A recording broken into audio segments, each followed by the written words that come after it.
Hello दोस्तों, welcome back to Sunday series. क्या आपको याद है कि जब आप 6 साल के थे तब आप क्या करते थे? शायद ही आपको याद हो, लेकिन वॉरेन बफेट जब 6 साल के थे तब वे अपनी दादा की दुकान से च्युइंगम लेते और उसे घर घर जाकर कुछ प्रॉफिट में बेच देते थे। इससे उन्हें हर च्युइंगम के पैकेट पर 2 सेंट्स का प्रॉफिट होता था। इसलिए जब भी इन्वेस्टिंग की बात आती है तो लोगों के मन में सबसे पहले वॉरेन बफेट का ही नाम आता है, क्योंकि वॉरेन बफेट आज भी दुनिया के 10 सबसे अमीर लोगों की लिस्ट में शामिल है। लेकिन वॉरेन बफेट ऐसी कौन सी स्ट्रेटेजी का यूज करते हैं जिससे उनकी वेल्थ कम होने के बजाय आज भी बनी हुई है? इस स्ट्रेटेजी को हम रॉबर्ट जी हैगस्ट्रॉम की बुक द वॉरेन बफेट वे से सीखेंगे कि कैसे वॉरेन बफेट किसी भी स्टॉक्स को बाई करने से पहले उस कंपनी की फंडामेंटल एनालाइज करते हैं, उसके बाद किसी कंपनी में इन्वेस्ट करते हैं। अगर आप भी वॉरेन बफेट की तरह ही इन्वेस्ट करना चाहते हैं तो इस वीडियो को अंत तक जरूर देखिए। इसमें ऑथर अपने 20 साल के रिसर्च के बाद हमें इस बुक के कुछ इंपॉर्टेंट लेसन्स के बारे में बताते हैं, जिसमें सबसे पहला लेसन आता है by a business not stock. अगर आप कोई भी जॉब करते हैं तो उस जॉब की सैलरी से आप एक पे टू पे वाली लाइफ तो जी सकते हो, लेकिन इस सैलरी से आप कभी भी अमीर नहीं बन सकते, क्योंकि जितने भी अमीर लोग हुए हैं उन्होंने इसे किसी न किसी तरह के बिजनेस के जरिए किया है, इसलिए आज वे इतने अमीर हैं। अब आप में से ऐसे बहुत से लोग कहेंगे कि बिजनेस स्टार्ट करने के लिए तो हमारे पास उतने पैसे ही नहीं हैं, तो हम अमीर कैसे बने?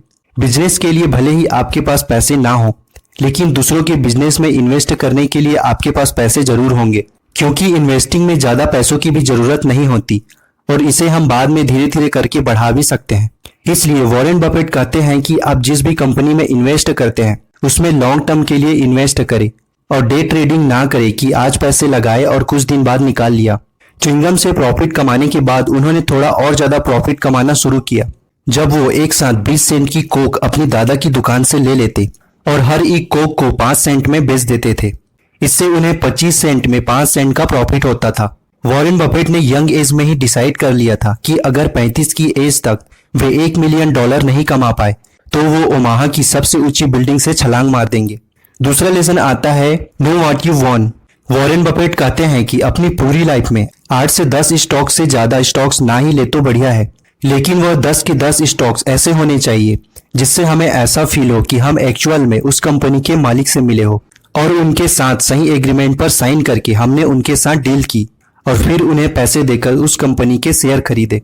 इसलिए वॉरेन बफेट का भी यही मानना है कि अगर हमें 3 सुपर बिजनेसेस मिल जाए जो बहुत अच्छा कर रही है तो एक एवरेज आदमी को इससे ज्यादा नहीं चाहिए लाइफ में अच्छा करने के लिए। इसके लिए सही यही है कि एक अच्छी कंपनी में इन्वेस्ट करने के लिए हमें साल में सिर्फ एक ही कंपनी को बाई करना चाहिए और ज्यादा प्रॉफिट के चक्कर में हमें ऐसी कंपनी को बाई नहीं करना है जिसके बारे में हमें कुछ पता ही ना हो। साथ ही वॉरेन बचपन से ही बहुत क्यूरियस थे। वो बहुत से कैलकुलेशन किया करते थे। इसके लिए वे अपने दोस्त के साथ उनके घर के सामने रोड में जितनी भी गाड़ियां जा रही होती थी उनके नंबर प्लेट्स नोट किया करते थे, क्योंकि उन्हें लगता था कि अगर उनके घर के आसपास चोरी हुई तो उन नंबर प्लेट्स को पुलिस को देकर उन चोर को पकड़ सकते हैं। तीसरे नंबर पर आता है by what you understand. Warren Buffett बहुत ही लंबे समय के लिए इन्वेस्ट करना पसंद करते हैं। इसके लिए वह ऐसी कंपनियों को ढूंढते हैं जिनके अगले 10 से 15 साल के बिजनेस को वह प्रिडिक्ट कर सके।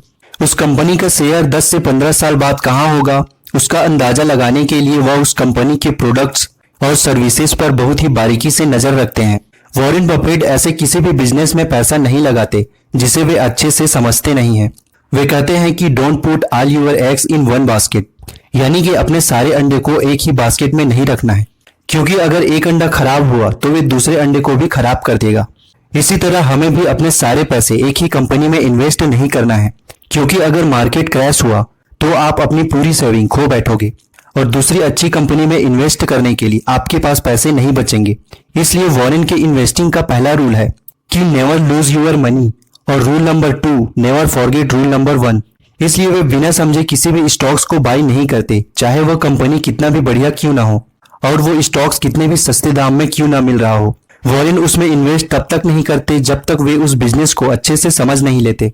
एग्जाम्पल के लिए कोका कोला पिछले कई दशकों से अपने प्रोडक्ट्स में छोटे मोटे चेंजेस करके वही ड्रिंक बेच रही है, तो ऐसी कंपनी जिन्हें अपने प्रोडक्ट्स में ज्यादा चेंजेस करने की जरूरत नहीं होती, उनकी रिसर्च एंड डेवलपमेंट कॉस्ट बहुत ही कम होती है और उस पर उन्हें ज्यादा पैसे खर्च नहीं करने पड़ते।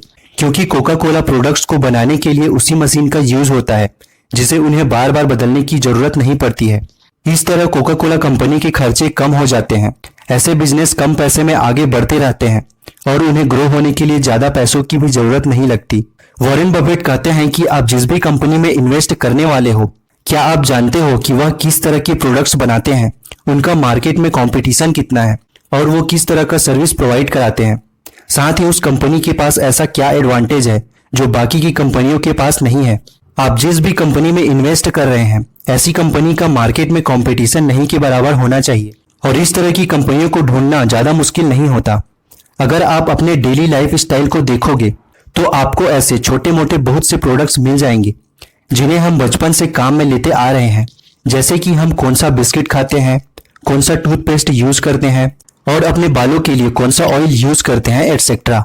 ऐसी कंपनियां सालों से ग्रो होती आ रही है और आगे भी होती रहेगी। तो आप ऐसी कंपनियों में इन्वेस्ट कर सकते हो जिन्हें आप अच्छे से समझते हैं। वॉरेन अपने बचपन में बोतल के ढक्कन भी इकट्ठे किया करते थे, ये जानने के लिए कि लोग सबसे ज्यादा किस कंपनी की कोल्ड ड्रिंक पीते हैं, जिससे उन्हें पता चला कि ज्यादातर लोग कोका कोला ही लेना पसंद करते हैं। वॉरेन बफेट ने सबसे पहले स्टॉक मार्केट में इन्वेस्ट तब किया जब वे सिर्फ 11 साल के थे। उन्होंने 6 से 11 साल में काफी पैसे सेव कर लिए थे, जिससे उनके पास $120 इकट्ठे हो चुके थे कोका कोला और च्युइंगम बेचकर। उन्होंने काफी एनालिसिस करने के बाद सिटी सर्विस कंपनी के 3 शेयर लिए। साथ ही उन्होंने अपनी बड़ी बहन को भी इसमें इन्वेस्ट करने के लिए मना लिया।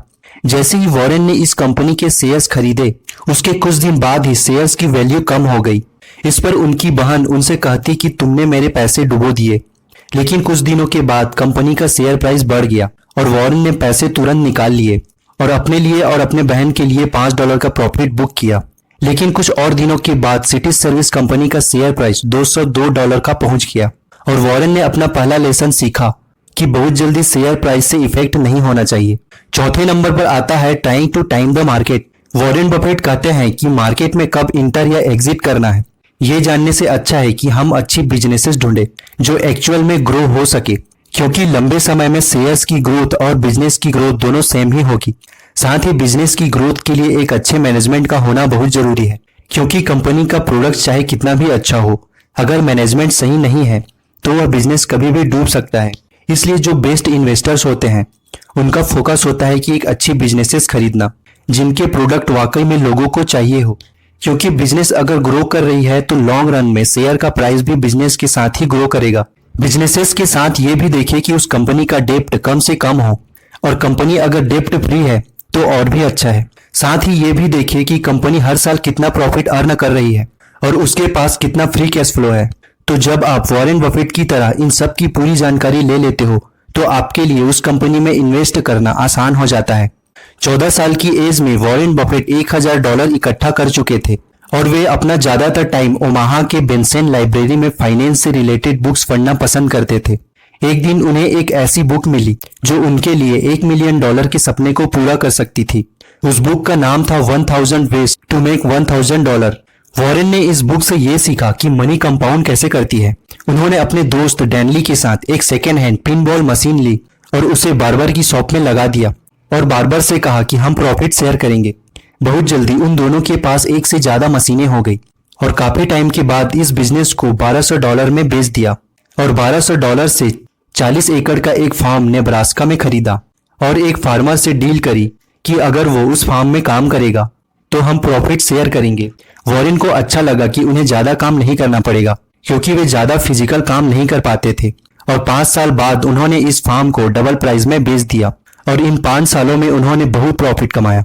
इसी के साथ 5वें नंबर पर आता है learn a lot read a lot. जब वॉरेन बफेट 10 साल के थे तो वे ओमाहा में घोड़ों की रेस ट्रैक पर जाया करते थे। वो वहां पर तब जाते थे जब रेस खत्म हो गई होती थी और वहां पर लोगों की सारी फेंकी हुई टिकट्स को वे उठा लेते, ये सोचकर कि कोई ना कोई ऐसा इंसान तो होगा ही जिसने विनिंग टिकट्स को ही फेंक दिया होगा, क्योंकि वहां पर बहुत से लोग एंजॉय करने के लिए भी आते थे। वे टिकट्स लेते, ड्रंक हो जाते और नशे में टिकट्स फेंक देते, और वॉरेन बफेट हजारों टिकट्स को इकट्ठा करके एक एक करके चेक करते कि क्या इनमें से कोई जीती हुई टिकट्स है या नहीं, और उन्हें हर बार ऐसी बहुत सी टिकट्स मिलती। उन्हें पता था कि एक 10 साल के बच्चे को कोई विनिंग टिकट्स के पैसे नहीं देगा, इसलिए वे जीती हुई टिकट्स को अपनी आंटी को दे देते और उसे काउंटर में ले जाकर कैश करा लेते। ये पेशेंस और रीडिंग की हैबिट्स उनमें हमेशा से रही और इसी पढ़ने की हैबिट की वजह से वे एक सही कंपनी में इन्वेस्ट कर जाते हैं। और आज भी वॉरेन बफेट बुक से लेकर कंपनी की एनुअल रिपोर्ट बस पढ़ते ही रहते हैं, क्योंकि उनका मानना है कि सबसे बड़ी कंपाउंडिंग नॉलेज की होती है, जो बहुत से लोग समझ नहीं पाते। तो अगर आप भी नॉलेज की कंपाउंडिंग को वर्ल्ड के टॉप लोगों की बुक से सीखना चाहते हैं तो आप अपने चैनल संडे सीरीज को सब्सक्राइब करके बेल आइकन को भी प्रेस कर सकते हैं। आपको ये वीडियो कैसा लगा नीचे कमेंट बॉक्स में कमेंट करके जरूर बताएं, ताकि हम ऐसी नॉलेजेबल और लाइफ एजुकेशन वीडियो आपके लिए लाते रहें। अगर आपको लगता है कि ये वीडियो आपके किसी दोस्त या फैमिली मेंबर के काम आ सकती है तो इसे उनके साथ शेयर जरूर करें। मिलते हैं नेक्स्ट वीडियो में, तब तक के लिए जय हिंद।